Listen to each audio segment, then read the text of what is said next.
Hey guys, it's Clary, and today I'll be telling you everything that's been added to the Minecraft Tiny Takeover game drop.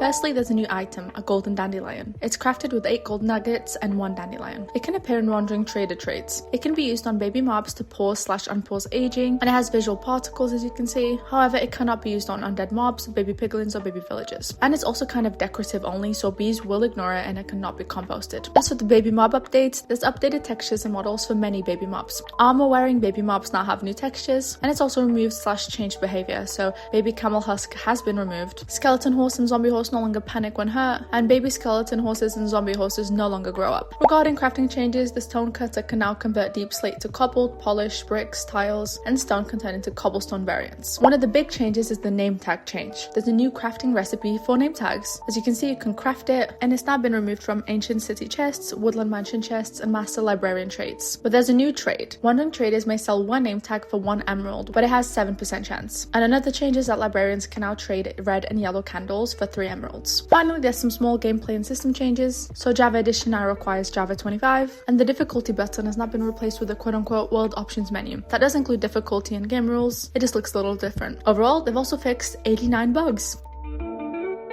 Thank you so much for watching. I hope you enjoyed this video. If you want to play more multiplayer games with your friends, you can go ahead and check out Server.pro.